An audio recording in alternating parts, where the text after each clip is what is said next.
आज हमारा एक नया चैप्टर है भारतीय संविधान एक परिचय। इसमें हम लोग देखते हैं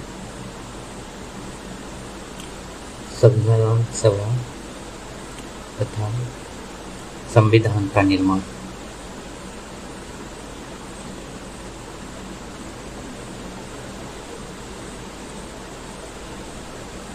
कॉन्स्टिट्यूएंट असेंबली, संविधान सभा and the making of constitution.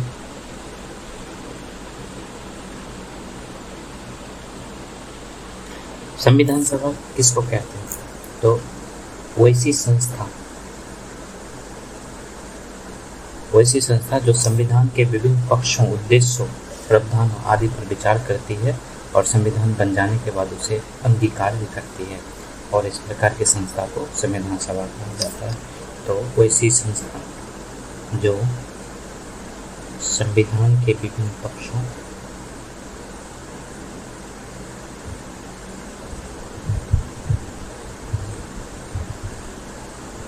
उद्देश्यों, प्रावधान आदि पर विचार करती है तथा संविधान बन जाने के बाद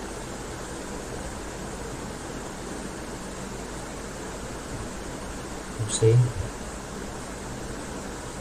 अंगीकार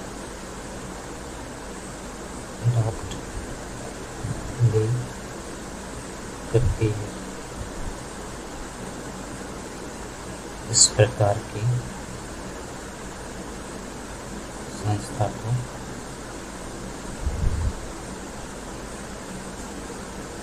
संविधान सभा कहते हैं। और भारतीय संविधान का संविधान सभा का निर्वाचन कब हुआ? तो भारतीय संविधान सभा का निर्वाचन जो है वो जुलाई अगस्त 1946 में। संविधान सभा की मांग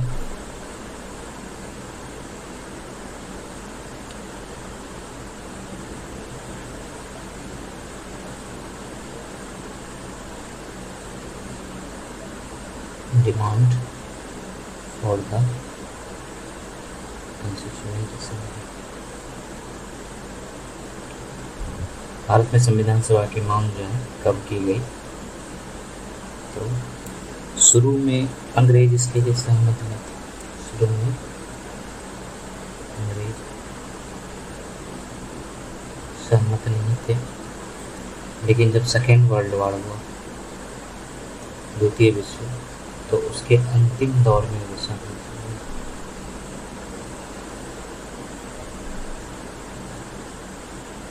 फिर आगे जाके 1942 में सर स्टेफोर्ड क्रिप्स द्वारा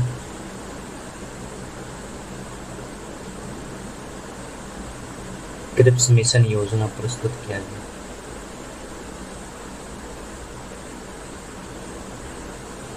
CRI क्रिप्स मिशन प्लान प्रस्तुत किया गया, और इनका कहना था क्या कि भारत में एक निर्वाचित संविधान सभा होगी, निर्वाचित संविधान सभा होगी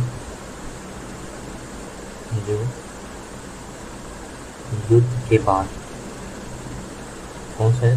सेकेंड वर्ल्ड वॉर, युद्ध के बाद भारत का संविधान तैयार किया।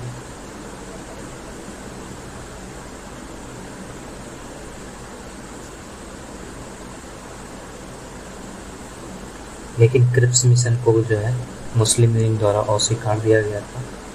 तो क्रिप्स मिशन योजना को मुस्लिम लीग स्वीकार नहीं किया। इसको बहुत सीखा आपने। उसके बाद फिर आगे जाके 1946 में कैबिनेट मिशन आया।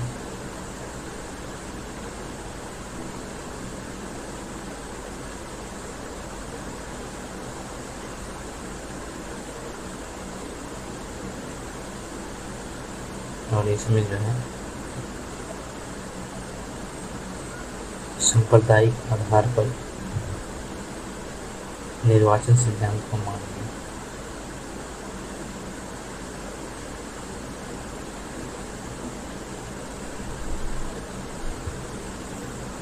और इससे मुस्लिम लीग भी संतुष्ट थे।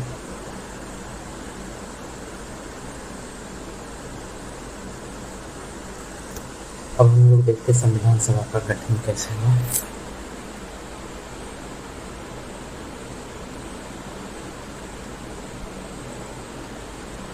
संविधान सभा का गठन, formation of the constituent assembly.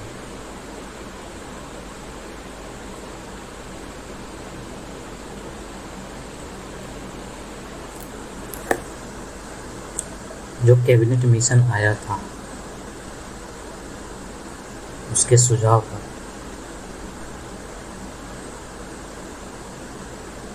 नवंबर 1946 में संविधान सभा का गठन हुआ।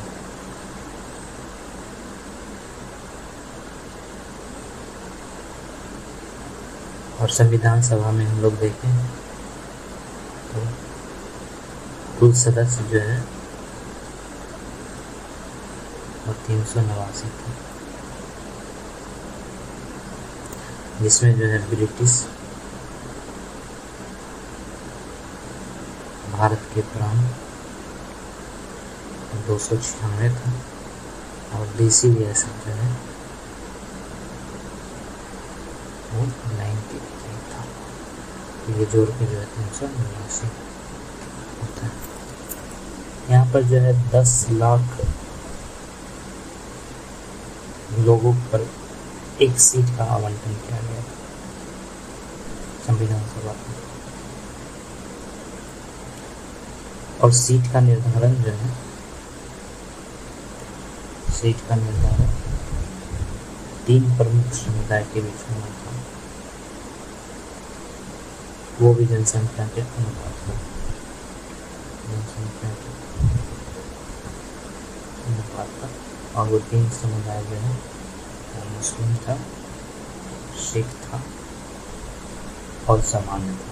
सामान्य कहने का अर्थ ये था कि सिख और मुस्लिम छोड़ के इसमें सारे आते थे। और इसमें जो है चुनाव जो है हुआ एकल संक्रमणीय मत।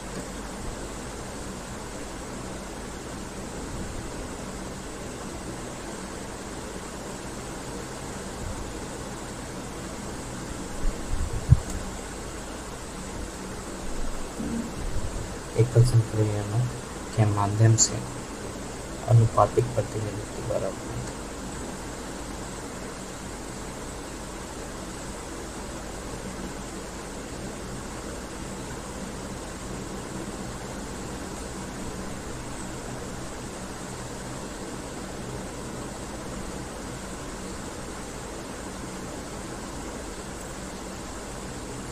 देशी रियासतों के प्रतिनिधित्व का चयन जो है चुनाव द्वारा नहीं बल्कि रियासतों के प्रमुखों द्वारा होना था।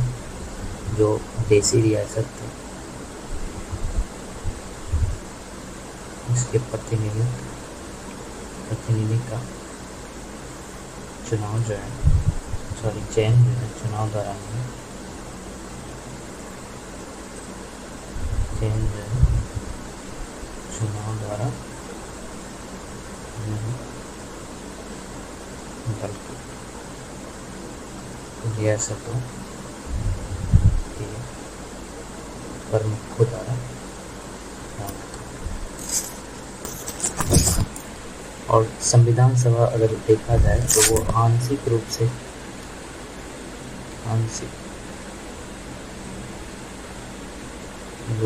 चुनी गई का अर्थ इलेक्टेड और आंशिक रूप से नामित क्योंकि रियासत जो है उसके प्रमुखों के द्वारा जो है आंशिक रूप से नामांकित नॉमिनेटेड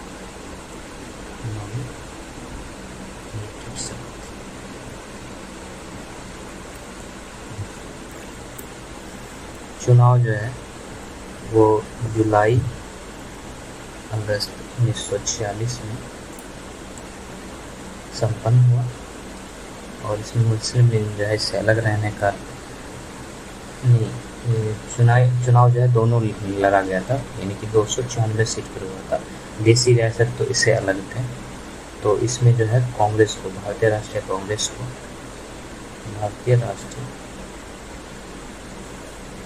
कांग्रेस को 208 सीटें मिला और मुस्लिम लीग को इसमें चुनाव में मात्र 73 सीटें मिली थी। और जो छोटे दल या अन्य कह सकते हैं, इसको 15 सीटें प्राप्त हुई थी।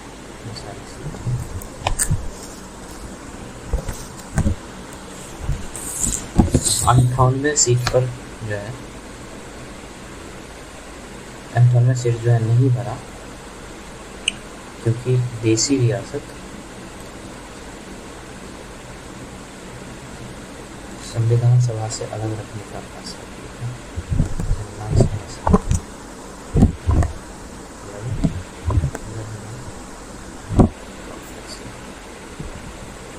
अब संविधान सभा की कार्रवाई देखते हैं। अगला टॉपिक है संविधान सभा की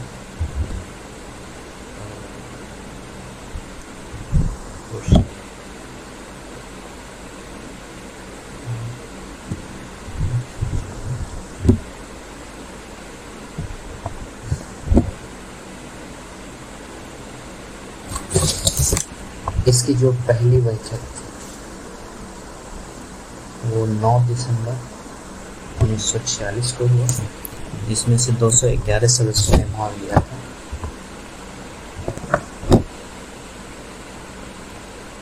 और इसकी पहली बैठक जो है मुस्लिम लीग जो है बहिष्कार किया था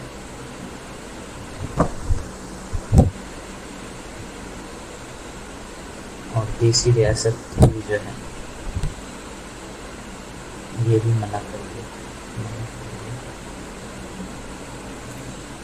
फिर 3 जून 1947 आगे जाके जब लॉर्ड माउंटबेटन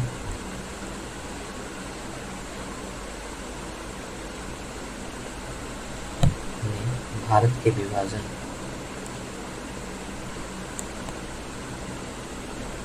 की योजना प्रस्तुत कर दी, तो उसके बाद देसी रियासतों के अधिकांश प्रतिनिधित्व जो है संविधान सभा में हिस्सा लिया। अधिकांश प्रतिनिधि संविधान सभा में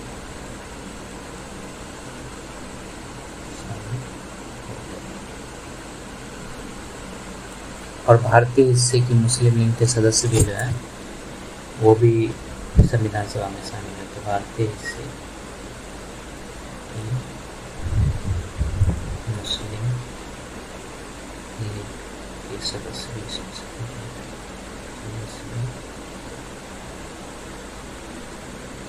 संविधान सभा में शामिल हुए। अब हम लोग देखते हैं उद्देश्य प्रस्ताव।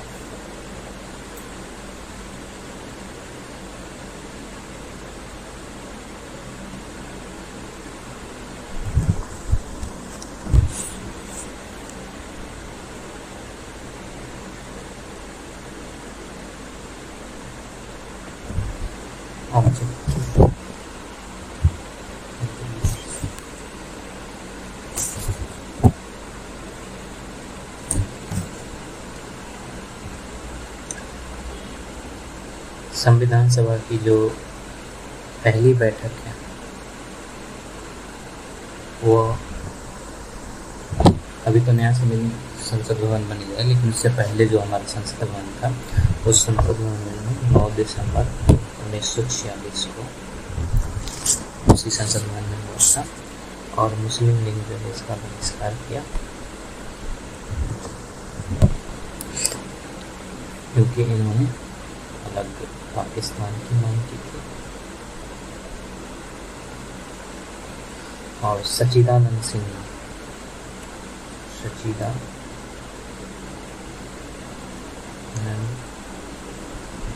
जो है ये सभा के अस्थायी अध्यक्ष थे।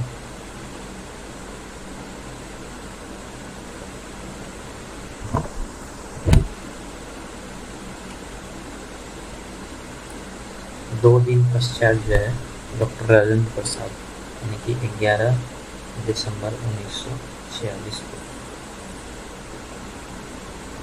डॉक्टर राजेंद्र प्रसाद जो है ये सभा के अस्थायी अध्यक्ष हैं।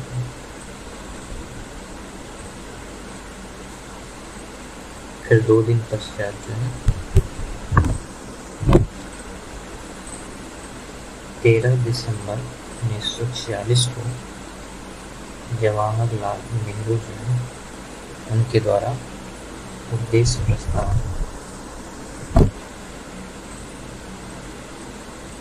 सभा में प्रस्तुत किया गया। और 22 जनवरी 1947 को संविधान सभा द्वारा स्वीकृत किया गया।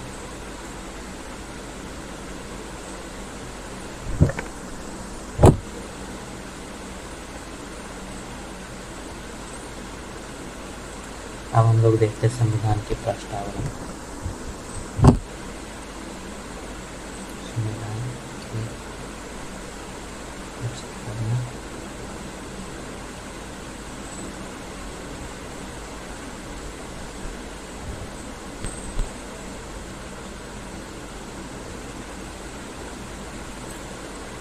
ये क्या था? हम भारत के लोग भारत को एक संपूर्ण प्रभुत्व संपन्न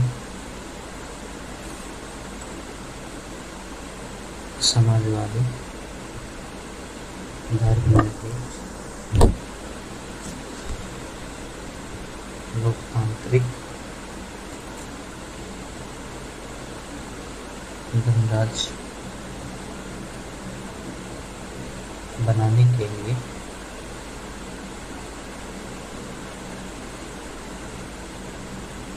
और इसके समस्त नागरिकों को सामाजिक, आर्थिक और राजनीतिक न्याय, विचार, अभिव्यक्ति, धर्म, विश्वास, उपासना की स्वतंत्रता,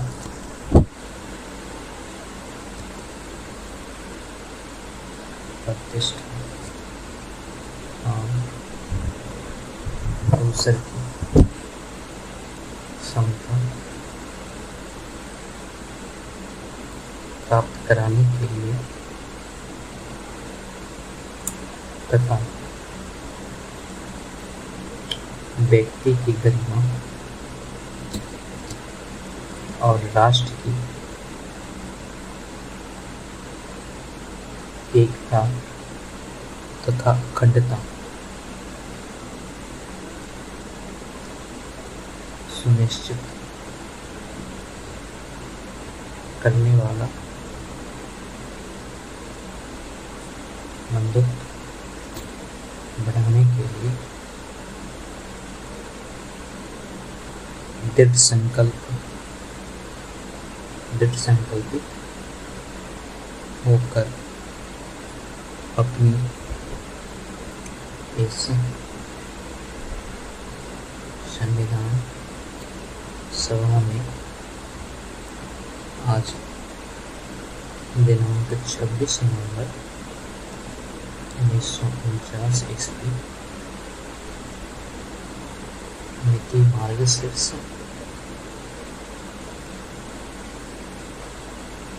शुक्ल सप्तमी संवत 2006 विक्रमी को हेतु द्वारा इस संविधान को अंगीकृत, विनियमित और आत्मर्पित करते हैं। ये जो है हमारे संविधान की प्रस्तावना था। इसमें है कि हम भारत के लिए भारत को एक संपूर्ण प्रभु संपन्न समाजवादी धर्मनिरपेक्ष लोकतांत्रिक गणराज्य बनाने के लिए और इसके समस्त नागरिकों को सामाजिक, आर्थिक और राजनीतिक न्याय, विचार अभिव्यक्ति, विश्वास, धर्म, विश्वास, उपासना की स्वतंत्रता, प्रतिष्ठा और अवसर की समता प्राप्त करने के लिए तथा व्यक्ति की गरिमा और राष्ट्र की एकता तथा अखंडता सुनिश्चित करने वाला बंधुत्व बढ़ाने के लिए दृढ़ संकल्पित होकर अपनी संविधान सभा में आज दिनांक 26 नवंबर 1949 ईस्वी को एकता द्वारा इस संविधान को अंगीकृत, अधिनियमित और आत्मर्पित करते हैं, समर्पित अर्पित करते हैं। और जैसे कि NA पालकी वाला है, इन्होंने संविधान का परिचय स्वीकारा था। इसकी महत्वपूर्णता क्या है कि इसे संविधान का परिचय कहा गया और वो जो है NA पालकी वाला द्वारा कहा गया।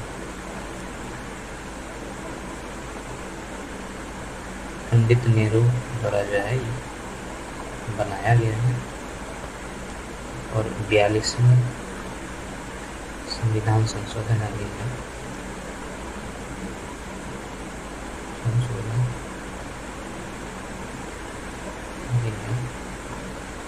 1976 द्वारा जो है इसमें संशोधन किया गया। संशोधन करके 3 शब्द समाजवादी,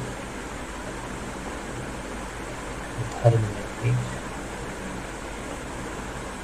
और अखंडता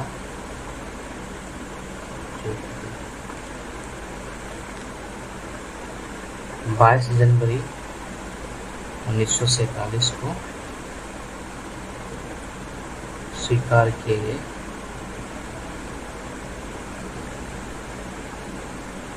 देश प्रस्ताव का ये विकसित रूप है।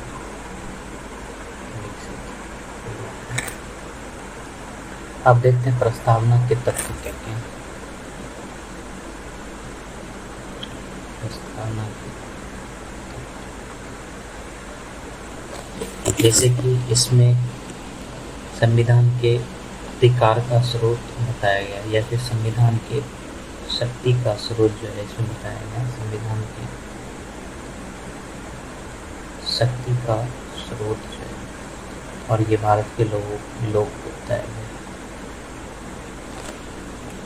दूसरा जो है इसमें भारत की प्रकृति को बताया गया और वो प्रकृति कैसी है, तो वो प्रकृति संप्रभु है, समाजवादी है, धर्मनिरपेक्ष है, लोकतांत्रिक है और गणतांत्रिक राज्य व्यवस्था है।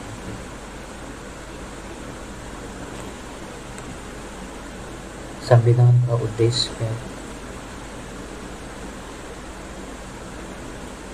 संविधान का उद्देश्य है कि यहाँ के नागरिकों के लिए न्याय, स्वतंत्रता, समता, बंधुत्व जैसे नैतिक मूल्यों का विकास करना है और संविधान लागू होने की तिथि इसमें निहित है। संविधान लागू होने की तिथि इसमें निहित है जो 26 नवंबर 1949 को लिखा बताया गया। अब जो है न्यायालय में जो है प्रस्तावना को लेकर विवाद भी गया है। अब तो हम देखते हैं कि इस विवाद में क्या था, यानी कि जैसे कि संविधान के एक भाग के रूप में प्रस्तावना है या नहीं, एक भाग के रूप में प्रस्तावना, तो जैसे कि बेरूवाली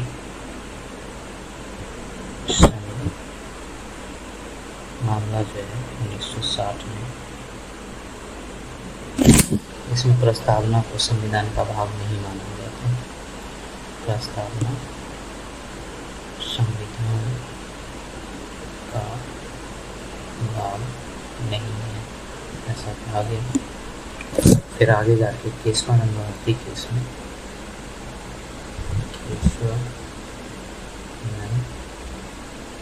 भारती मामला 1973,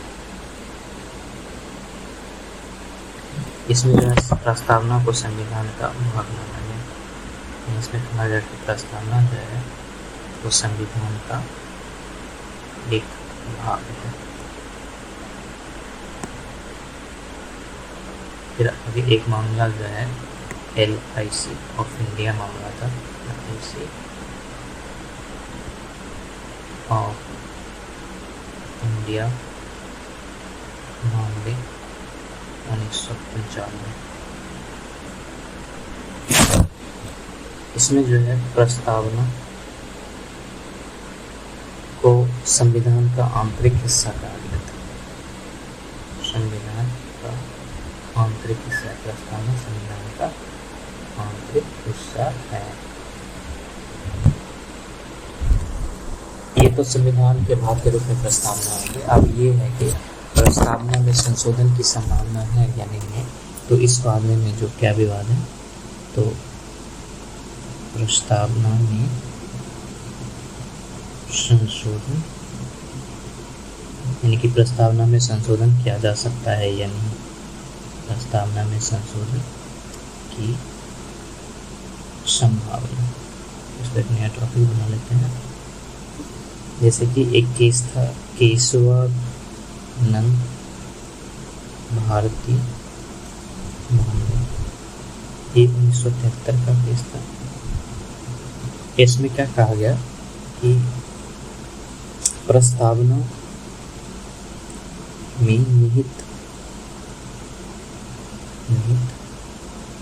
मूल विशेषताओं को अनुच्छेद 368 के तहत संशोधित नहीं किया जा सकता। इसका अर्थ ये है कि प्रस्तावना में संशोधन किया जा सकता है, लेकिन उसके मूल उद्देश्य को बरकरार रख के। इसका मतलब ये है कि इसमें जो है संशोधन होगा, संशोधन किया जा सकता है, ठीक है, लेकिन मूल उद्देश्य विद्यमान है। ये कहा गया केशवानंद भारती मामले में। इसी तरह दूसरा केस जो है, जैसे कि बेरूवाली मामले में, बेरूवाली सन 1960 में, इसमें कहा गया प्रस्तावना का मूल महत्व संविधान के अर्थ निर्धारण में, यानी कि जब संविधान के अर्थ निर्धारण में जो है प्रस्तावना की मदद ली जा सकती है, ऐसा कहा गया। इसी तरह जो है अगर देख लें हम लोग 42वें संविधान संशोधन को, 42वें संविधान संशोधन को अधिनियम 1976, इसमें जो है 3 शब्द जो है समाजवादी, धर्मनिरपेक्ष और अखंडता शब्द को जो है इसमें जोड़ा गया था। अब देखते हैं प्रस्तावना की मुख्य रूप से शब्द के अर्थ सौंपे। प्रस्ताव में शब्द कौन से हैं? तो एक है संपूर्णता है, हम लोग शुरू से देखें संपूर्णता है, समाजवादी है, धर्मनिरपेक्ष है,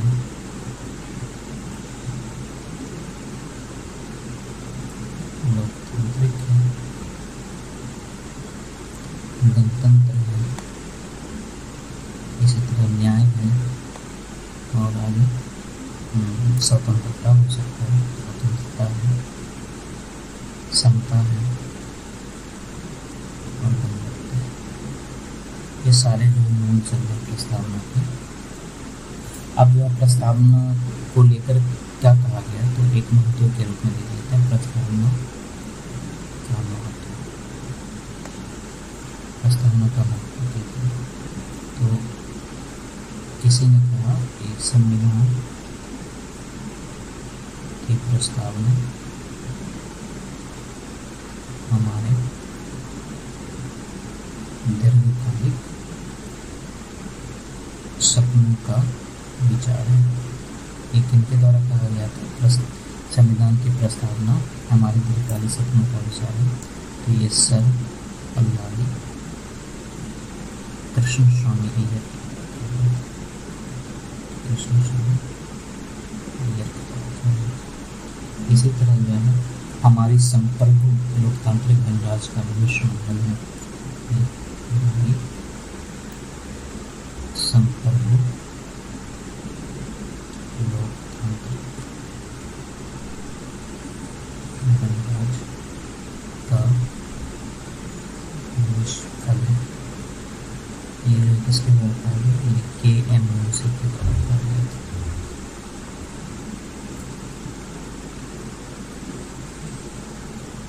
इसी तरह तीसरा जो है प्रस्तावना संविधान की कुंजी है। प्रस्तावना संविधान की कुंजी है। ये सर अर्नेस्ट बार्कर के द्वारा कहा गया था। इसी तरह जो है ये भी कहा गया है यह एक उचित स्थान है जहाँ से कोई भी संविधान का मूल्यांकन कर सकता है। संविधान का मूल्यांकन कर सकता है। ये पंडित ठाकुर दास भार्गव द्वारा कहा गया। इसी तरह जो है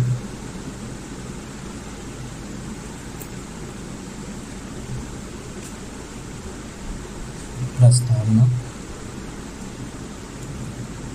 संविधान का सबसे सम्मानित भाग है।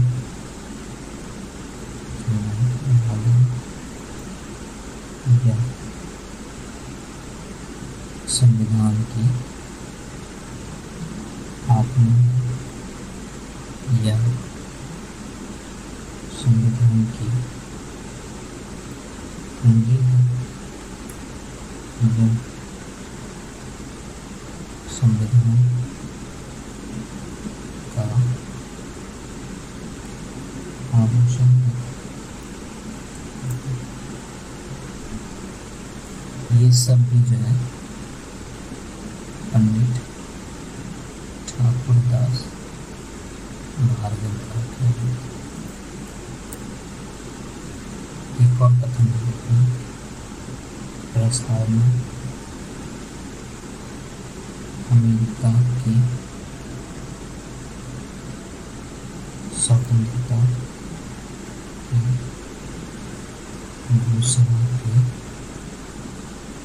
समान है, लेकिन यह घोषणा सिर्फ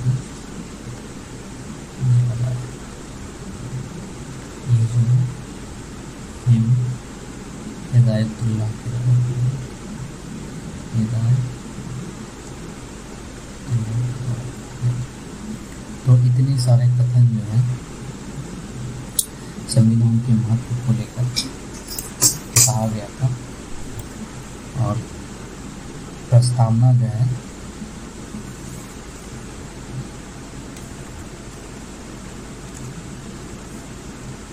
इसमें जो है संप्रभु, समाजवादी, धर्मनिरपेक्ष, लोकतांत्रिक, गणतंत्र, न्याय, स्वतंत्रता, समता, बंधुत्व जैसे मूल्य जो है ये अपने अंदर निहित करके रखे हुए हैं। अब जो हम लोग थोड़ा देख लेते हैं संविधान की अनुसूची को।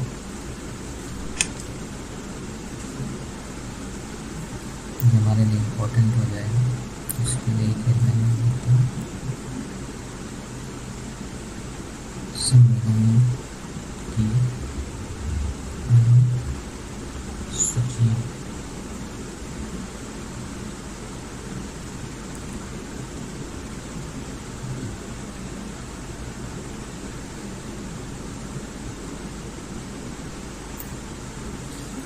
चलते हैं प्रथम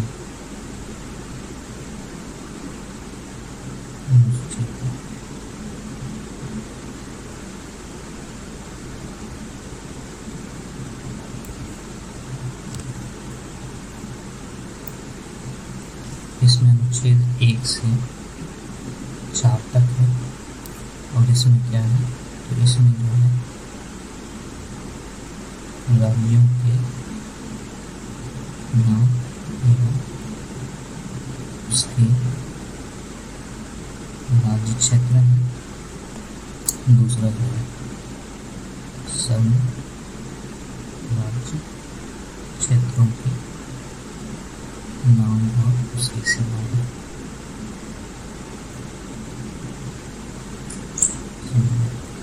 इसी तरह जो है दूसरी अनुसूची जो है अनुसूची देखते हैं।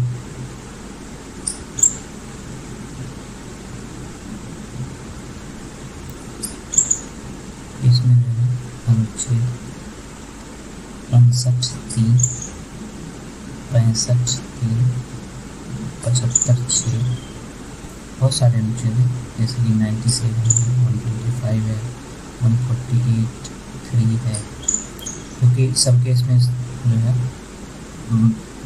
वेतन पेंशन भत्ता है तो इसलिए अलग अलग अनुच्छेद इसमें आ रहे हैं। 153 है, 164(5) है, 186 है, 221 है। तो इसमें जो है निम्नलिखित अपराधिक कर्मियों के वेतन, भत्ता और पेंशन आदि से जुड़े प्रावधान।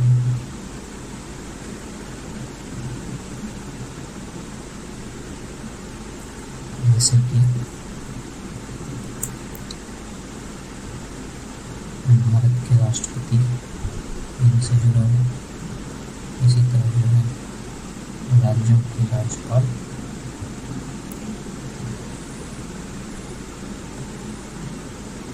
लोकसभा के अध्यक्ष और उपाध्यक्ष,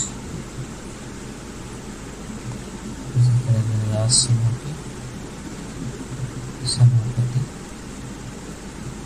और उपसभापति, राज्य विधानमंडलों के या विधानसभाओं के अध्यक्ष और उपाध्यक्ष, इसी तरह जो है राज्य विधान परिषदों के सभापति हो जाएगा और साथ में सभापति, सर्वोच्च न्यायालय के न्यायाधीश,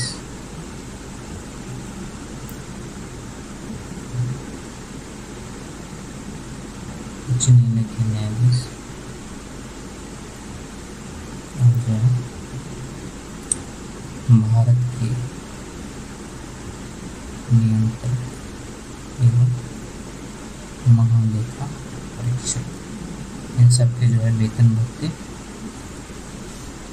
दूसरी अनुसूची में जो है दिए गए हैं।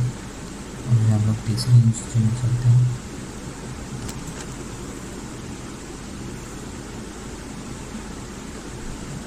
तीसरी अनुसूची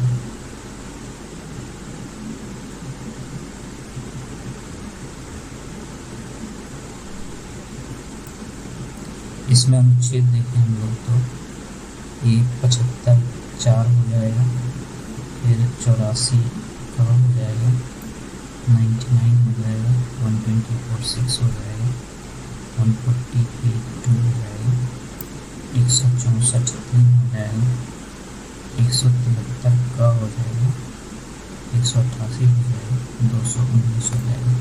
इसमें है क्या, तो इसमें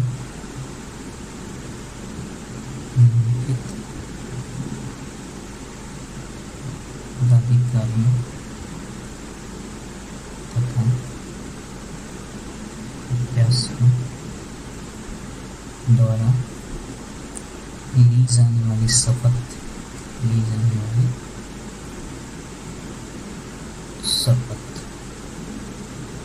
oaths या प्रतिज्ञाओं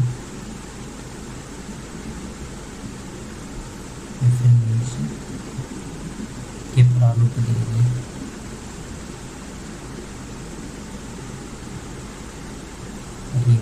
ये पदाधिकारी कौन कौन है, तो ये पदाधिकारी हैं जैसे कि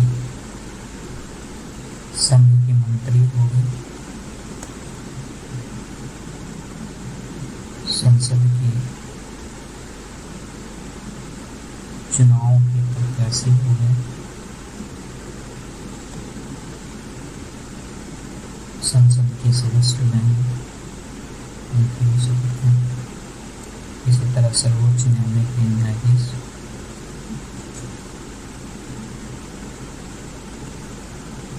भारत के नियंत्रक एवं महालेखा परीक्षक,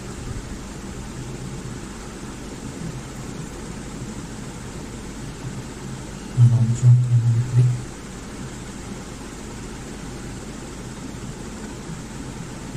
राज्य विधानमंडल के चुनाव के प्रत्याशी,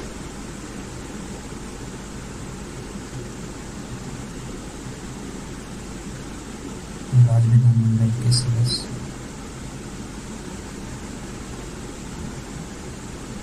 और इसी तरह से उच्च न्यायालय के न्यायाधीश। हम लोग चौथे अनुसूची देखते हैं।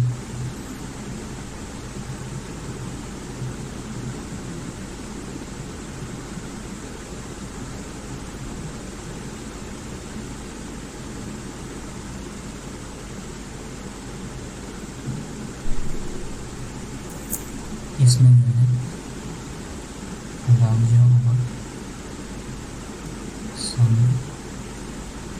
राज्य क्षेत्रों के लिए राज्यसभा की सीटों का आवंटन है। इसमें राज्यसभा के स्थानों का आवंटन मिलेगा। और अनुच्छेद देखें तो इसमें अनुच्छेद जो 4(1) हो जाएगा और दूसरा 80 तो हो जाएगा। इसी तरह जो है 5वीं अनुसूची, 5वीं अनुसूची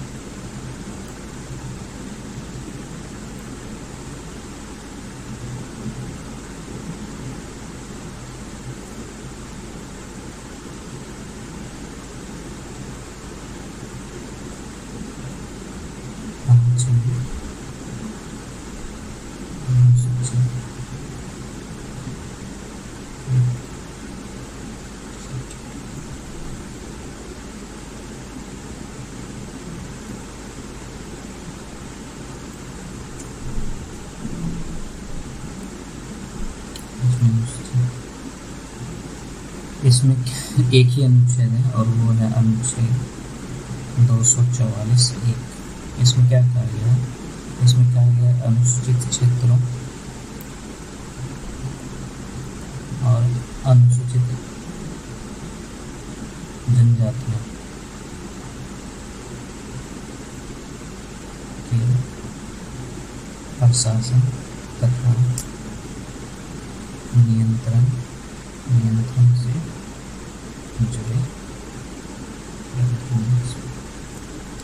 इसी तरह जो है 6ठी अनुसूची जो है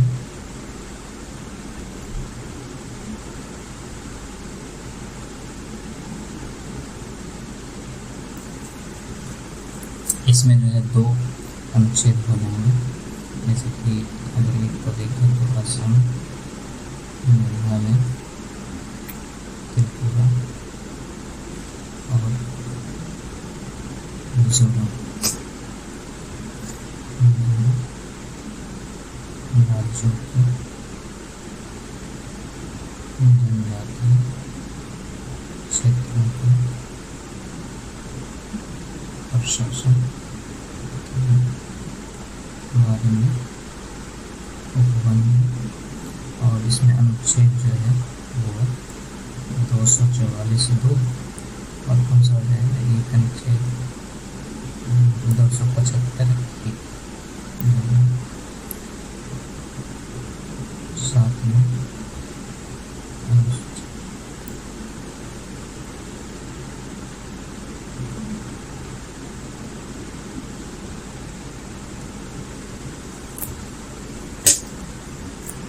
इसमें एक ही अनुच्छेद है और वो होगा 246। इसमें जो है संघ सूची, यूनियन लिस्ट, राज्य सूची, सूची का उल्लेख किया गया है, स्टेट लिस्ट और संवर्ती सूची।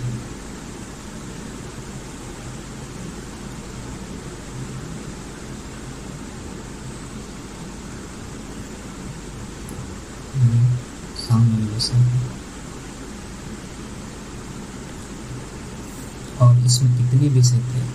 तो जैसे अगर 2 चीज़ें देखते हैं, संघ सूची में जो है अगर मूल संविधान में देखें तो उसमें जो है 97 था, लेकिन अब जो है ये वो 100 हो गया। इसी तरह राज्य सूची में देखें तो मूल संविधान में 66 था और अब जो है 61 हो गया। संवर्ती सूची में मूल संविधान में 27% है, अब जो है ये हमारे साथ में अनुसूची था।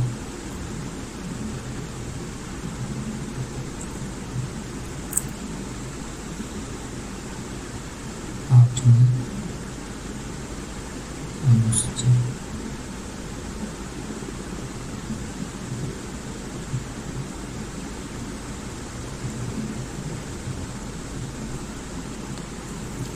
इसमें संविधान द्वारा मान्यता प्राप्त भाषाओं की सूची है।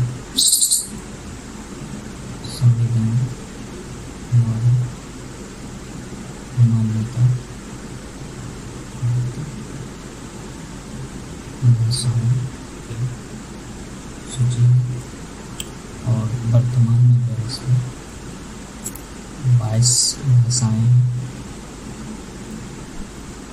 और मूल संविधान में जो 14 था। संविधान में 14 भाषा। अगर हम लोग अनुच्छेद की बात करें तो 344(1) और अनुच्छेद 351 है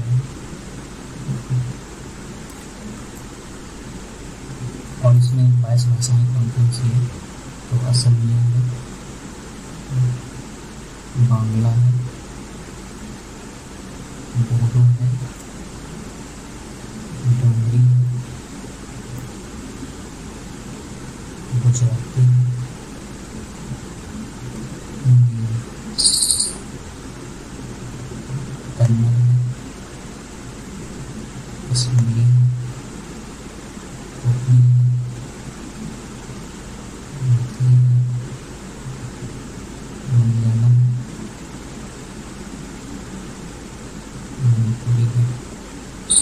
इसके अलावा इधर जो है मराठी हो जाएगा, नेपाली, उड़िया, पंजाबी, संस्कृत, संथाली, इसी तरह जो है सिंधी, तमिल, तेलुगु, उर्दू भी है। लेकिन इसमें संशोधन में क्या है, जैसे कि अगर हम लोग देखें तो 21वीं संविधान संशोधन है,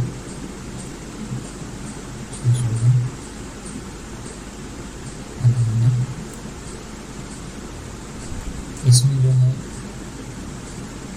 सिंधी भाषा को 1967 में जोड़ा गया था।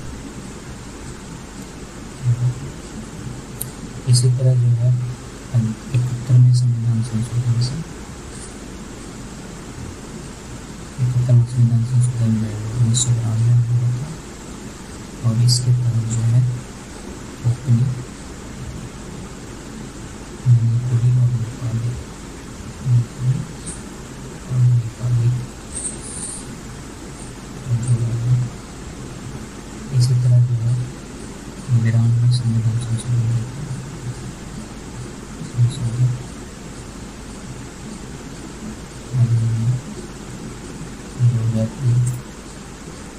इसके द्वारा जो है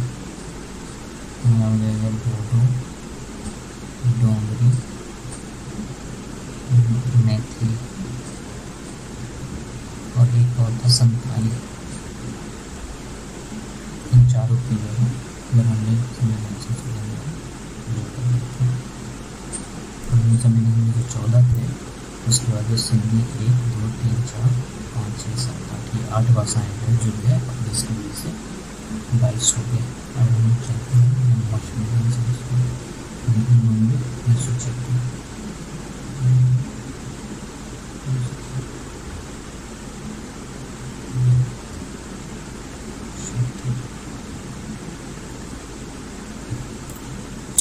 इसको जो है पहले संविधान संशोधन और उनके द्वारा जोड़ा गया था। पहला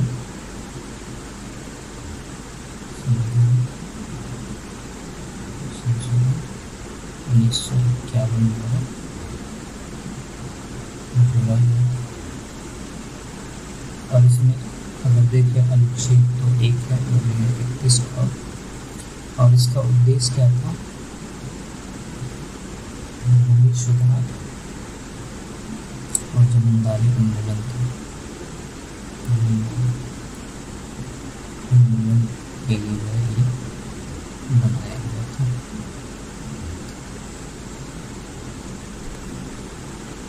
इसमें जो अधिनियम न्याय विनियम जो है वो जो भी शामिल किया जाएगा वो न्यायिक पुनरावलोकन की शक्ति से बाहर होगा।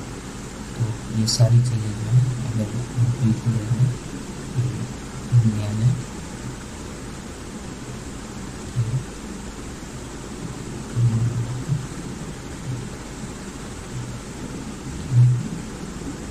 शक्ति से बाहर, और इसमें क्या रहेगा, इसमें विनियम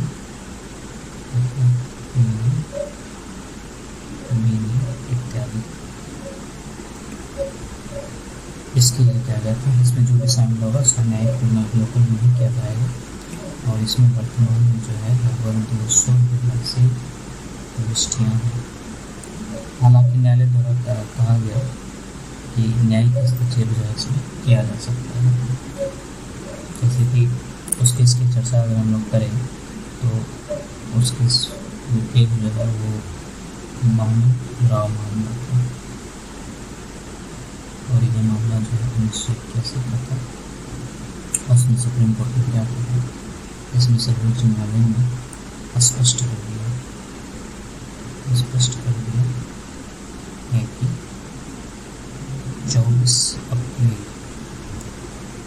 1973 जो है केशवा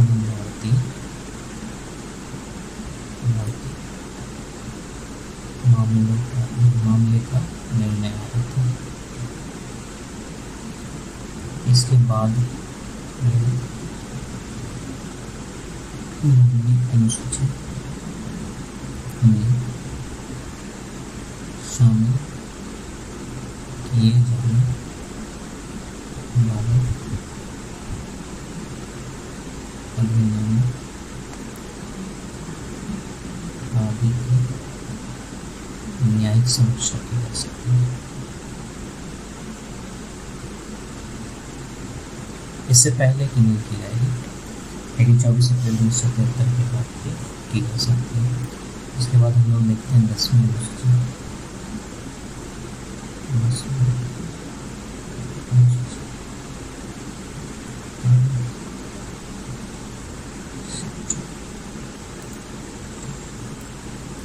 इसमें भी दो अनुच्छेद हैं, एक अनुच्छेद 102 है और एक अनुच्छेद हो जाएगा 192। इसमें दल बदल कानून को लेकर है। इसमें दल बदल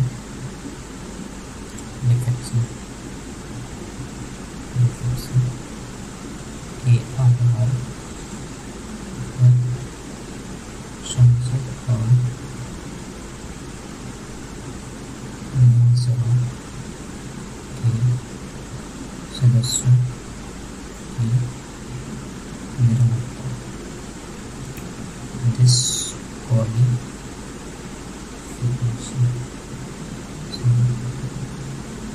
संबंधित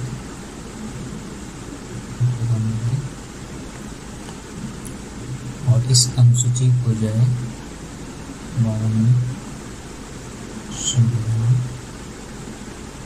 संशोधन अधिनियम 1985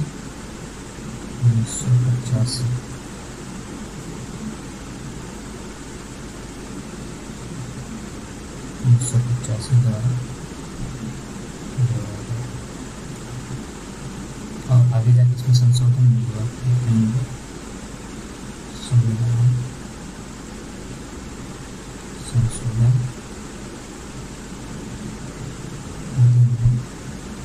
2003 द्वारा संशोधन किया गया।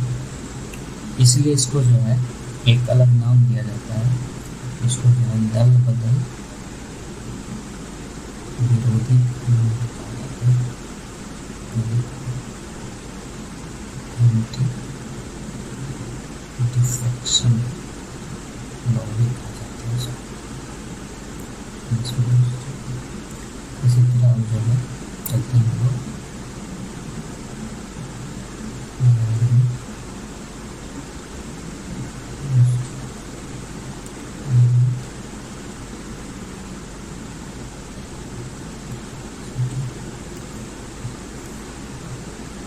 इसमें जो है एक ही अनुच्छेद होगा और वो होगा अनुच्छेद 243(6).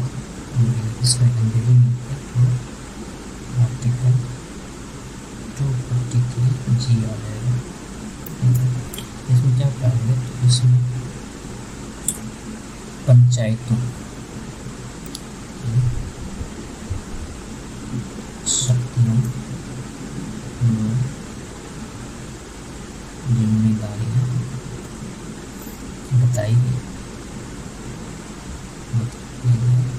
और इसमें विषय कितने हैं, तो इसमें विषय 29 विषय हैं। और इसमें एक संशोधन भी किया गया था, वो था 73वें संविधान। इसी के माध्यम से 11वीं अनुसूची को जोड़ा गया। संविधान संशोधन 1992 इसके बाद जोड़ा गया था। अब एक आखिरी अनुसूची बची है, वो है 12वीं अनुसूची।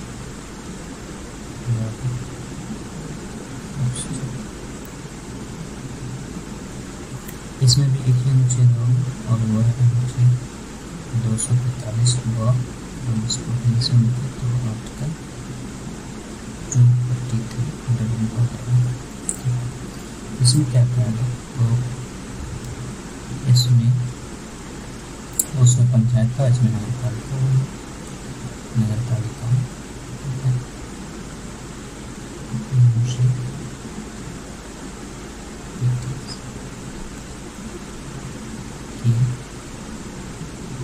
शक्तियाँ व जिम्मेदारियाँ बताई गई। और इसमें विषय की बात करें तो इसमें 18 विषय हैं। और इसको जो कब जोड़ा गया था, जोड़ा गया संविधान में ये 74वें संविधान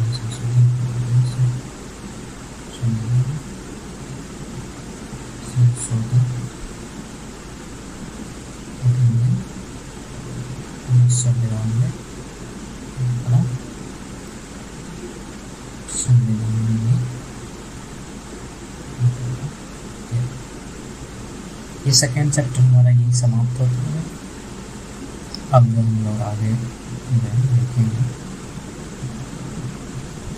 चैप्टर